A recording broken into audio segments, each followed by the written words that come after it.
das mulheres, a esquerda disse que eu não poderia falar porque eu não estava no meu local de fala. Então eu solucionei esse problema aqui, ó. Hoje, eu me sinto mulher, deputada Nicole. E eu tenho algo muito interessante aqui para poder falar. As mulheres estão perdendo o seu espaço para homens que se sentem mulheres. E para vocês terem ideia do perigo de tudo isso, vocês podem perguntar, qual que é o perigo disso, deputada Nicole? Eu respondo. Sabe por quê? Porque eles estão querendo colocar uma imposição de uma realidade que não é a realidade. Eu, por exemplo, posso ir para a cadeia, deputado, caso eu seja condenado por transfobia. E por quê? Porque eu xinguei, porque eu pedi para matar, não. Porque no Dia Internacional das Mulheres, há 2 anos, eu parabenizei as mulheres XX. Ou seja, na verdade é uma imposição. Ou você concorda com o que eles estão dizendo, ou caso contrário, você é um transfóbico, homofóbico e preconceituoso. E aqui eu não estou defendendo o meu umbigo, a minha liberdade. Eu estou aqui para poder dizer que eu estou defendendo a sua liberdade. A liberdade, por exemplo, de um pai recusar de um homem de 2 metros de altura, um marmanjo, entrar no banheiro da sua filha sem você ser considerado um transfóbico. Afinal, qual foi o erro desse pronunciamento do Nicolas no parlamento no Dia das Mulheres? O Nicolas, como a sua grande parte de direita, conservadora, nós pecamos pela forma que falamos. Somos arrogantes muitas das vezes e muitas das vezes irônicos. Nós não temos uma abertura com outro povo a não ser o nosso. Ou seja, a gente ainda continua falando para pessoas de direita, quanto na verdade a gente também tem que falar com pessoas de esquerda. E se alguém fosse irônico com você, você prestaria atenção no que ele está falando? Primeiro, ia bater no seu orgulho, ia bater na sua autodefesa e você ia se defender e não ia prestar atenção no que ele está querendo te passar, no que aquela pessoa está querendo te passar. Em um outro vídeo postado pelo Nicolas, ele fala com dados, dá exemplos de pessoas, de mulheres que estão perdendo sua posição graças à ideologia de gênero, o ativismo LGBT e o feminismo. Porém, nesse outro vídeo ele não é irônico, o que ajuda a dar mais ênfase no que ele está falando, dar mais credibilidade no que ele está falando. Aliás, afinal, ele é um deputado federal, né, e está na frente de uma nação. É um grande privilégio. Claro que todos nós temos direito de errar e a gente escolheu ele justamente pela posição dele, assim como o Bolsonaro.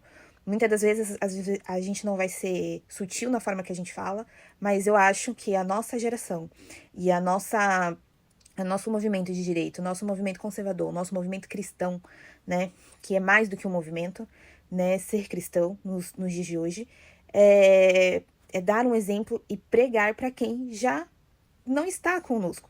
Então não adianta a gente falar para quem já crê no que a gente crê. O nosso trabalho agora é um trabalho de convencimento.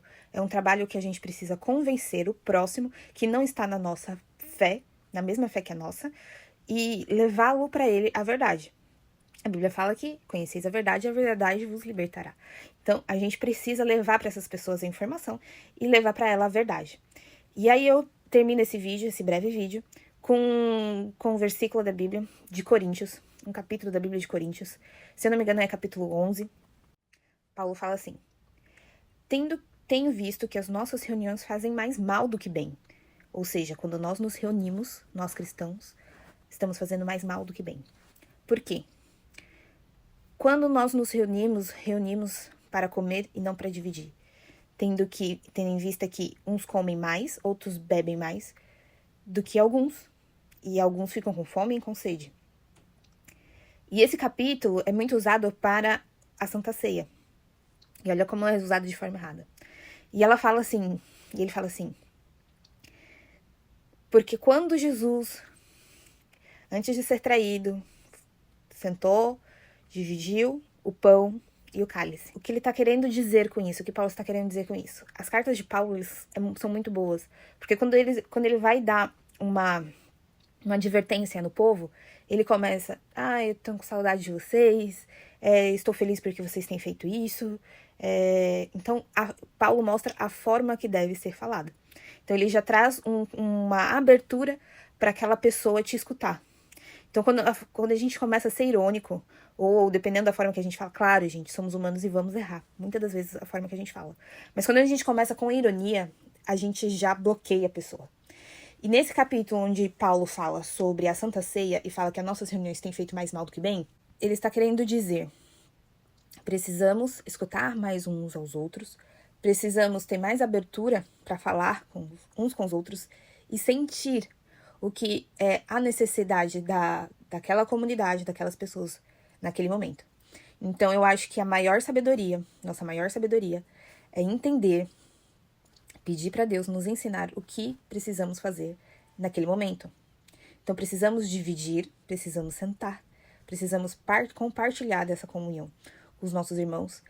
E sim, planejar como que vamos evangelizar a nossa nação, como vamos tirar a nossa nação do comunismo, como vamos promover um avivamento no Brasil. Primeiramente, o avivamento ele começa no individual antes de começar no coletivo.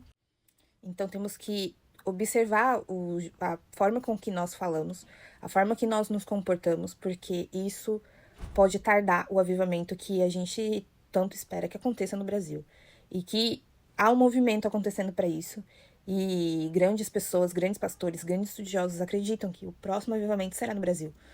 Então, eu acho que a gente precisa cuidar da forma com que a gente fala, se aproximar mais de Deus, ler mais a Bíblia e não pregar mais para convertido, né? A gente precisa, claro, a gente precisa nos alimentar, precisamos ter essa comunhão que Paulo fala, mas precisamos tomar conta, ter domínio próprio para a gente conseguir expor os nossos pensamentos e transmitir a mensagem que Deus quer que nós transmitamos. É isso.